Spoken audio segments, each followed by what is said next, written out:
If you're a home buyer, you may just feel like the market is on your side. But if you're trying to sell, you might be wondering, why are things not moving? The truth is, this most recent Hamilton market update tells a story of both opportunity and challenge. Let's dig in. If we haven't met, my name is Morgan Little. I'm a realtor here in the city of Hamilton with the Golfy team. I make these videos every month to keep you updated. If I can ever be of any assistance, feel free to reach out. My link will be in the description below. But till then, let's get into it. This is your Hamilton real estate market update for August 2025. Now that we're sitting at the beginning of September. So let's break down what's happening in the market, prices, sales, inventory, and what it all means for you as a buyer or seller moving into the fall. Starting with the average price, which I know is everyone's favorite to discuss. In Hamilton, the average price was just over $776,000. That's actually down 3.5%. And I always say this because I know that number sounds huge for Hamilton. People are going to say, what? That's the average price, almost $800,000 in Hamilton. The truth is that includes surrounding areas like Dundas, Ancaster, Stony Creek, Binbrook, all these surrounding areas that have large detached homes with higher price points. And so those bring the average up quite a bit. When we talk about benchmark price represents the home with the most common features. The benchmark for the surrounding area, including Burlington, is $754,000. That's down 10% year over year. And within Hamilton, it's about $700,000. So that's also down 9% from the same time last year.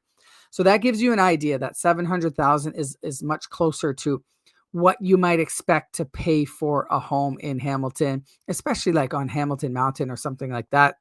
You can definitely get much more affordable homes in Central Hamilton, East Hamilton, some of these other areas. There are great move-in ready first-time buyer homes for people in the $500,000-$600,000 range. So don't let that $800,000, $700,000 number scare you too much. If I can help, again, reach out. We can discuss those options. Detached homes.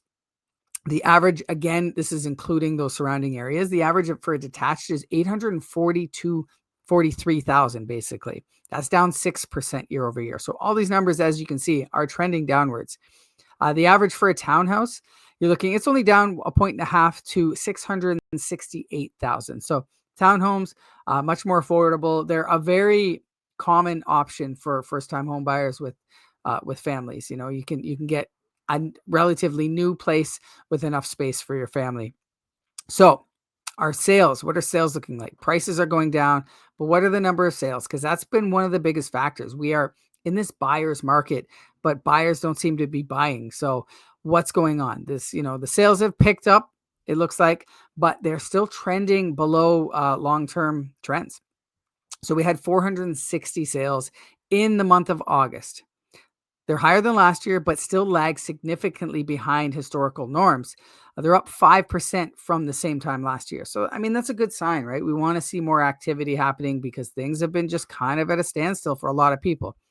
Thing is, people are always going to move. The 3 Ds, death, debt, and divorce, people always have to move. There's life changes happening for people every single day. So people are always going to move. Like, this whole everything's falling to ashes. Nobody's going to ever buy a house. That thing's, that's blown out of proportion. So 5% year over year, modest improvement, but it's still 30% below the historical norm. So, that's a big number, right? Let's see. New listings. As expected, I talked about this in other videos. New listings, I wanted to watch this. I did kind of a fall prediction video recently, and I wanted to see how many new listings we're going to get because traditionally the summer is quieter. People are busy. They're at the cottage. We have such a short summer in Canada that people are just not paying attention to real estate, especially this year. And then they tend to come back in the fall. People start thinking about schools and moving and picking up the real estate search again. Also, we've had so many listings sit on the market that expired, were suspended, got canceled. So I was curious to see how many of those were going to come back as well. And if we were going to see this massive surge come fall. And so as you can see in Hamilton versus the whole area, we've seen an increase in listings for sure. More sellers are entering the market across both Hamilton and Burlington, giving buyers significantly greater choice in negotiating leverages than we've seen in many years. Our inventory is at a 14-year high. We had 2,333 new listings, or sorry, active listings across the Hamilton market. That's up 20% year over year. So this represents the highest August inventory level since 2011. That's, we haven't seen this much homes to buy, this much available inventory in 14 years. So been saying this, if you're a buyer, it's a good time for you. I'm working with buyers. I'm actually working with some sellers now as well. So I'm seeing both sides. And yeah, it's, if you're a buyer, you're in a good spot right now. Not to say that sellers aren't. My sellers are going to sell, and we'll get to that. We'll talk more about that shortly. We are firmly in buyer's market territory, though. The sales to listings ratio is currently sitting at about 45%, which is below the 60% threshold for balanced market conditions. The days on market are averaging 37 days. That's up 8% year over year, as that allows buyers to take their time, put conditions in their offers, all that good stuff.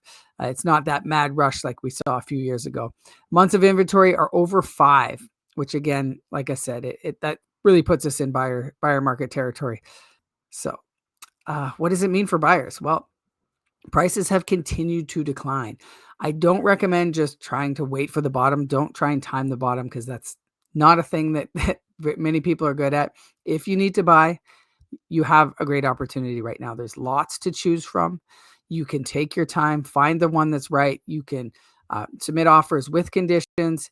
If you're selling, that puts you in a unique position, because you have to sell before you have to buy, or maybe you can bridge. I'm working with a client now who their lender said that they can go ahead and buy before they've sold, and they're going to be able to make that work because they found a house that they really like. So really depends on your situation. But, prices are down 10%.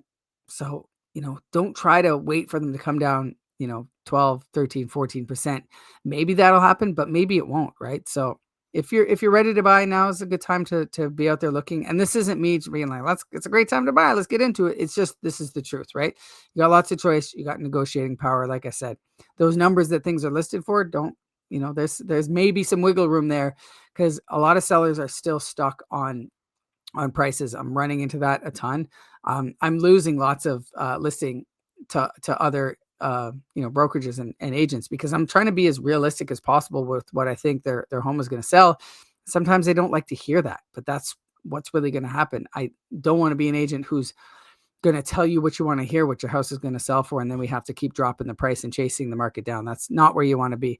And then lastly, for buyers, stable rates right now. You can get rates 3-year fixed in the 3.69, 3.64 kind of range. So, that's not bad at all.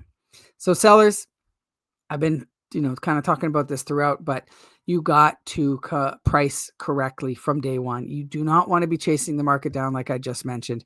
Overpricing in this market means extended time on the market and eventual price reductions. Start strong and realistic from the start.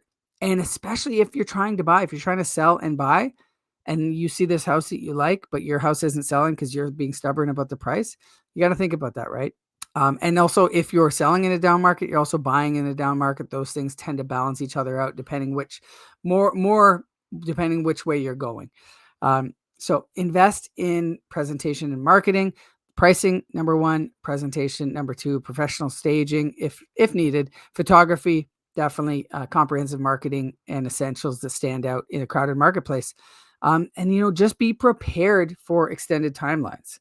Like I said, the average day of a home selling, these are homes that do sell, are 37 days. So if you're priced right, packaged right, the average days it takes to sell is 37.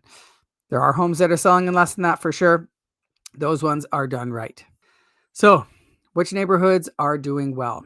Well, as always, Hamilton Mountain is the most active, most competitive, has the most, the quickest sales, and has the strongest buyer competition. That's where, a lot of people want to be, and for good reason. Hamilton East has over 6 months of supply, so lots of opportunity in East Hamilton. I recommend East Hamilton often. There's a lot of great neighborhoods, a lot of great homes.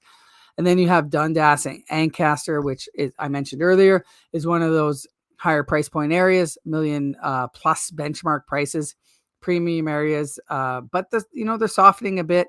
And so if you are in that kind of price point, that market, there's some opportunity there, and they're gorgeous areas. So each neighborhood tells a very different story. Some areas remain competitive, like Hamilton Mountain, while others are heavily favoring buyers. Like I said, you can get some great deals in Hamilton, in East Hamilton right now. But, knowing the local market and the local neighborhoods is really important when you're picking an agent to work with. So for buyers, discover what it is where you can find the maximum leverage and the negotiating power in today's market. Sellers, flip side of that, learn the strategic pricing strategies and learn how to stand out to get results in these challenging conditions. And then, get detailed hyperlocal market insights to your specific area and the inventory and the pricing trends that are happening there. That's what's going to win in this market. So if you are planning to move in the fall or winter, I'm happy to have a chat. Like I said, part of the biggest team in the region, lots and lots of activity going on. So if I can be of any help whatsoever, or just to pick my brain, that's fine. Listen, I'm just here to help however I can. That's why I do these videos. Feel free to reach out, book a call using the Calendly link below. Shoot me a text. My number is down there, and I will see you on the next one.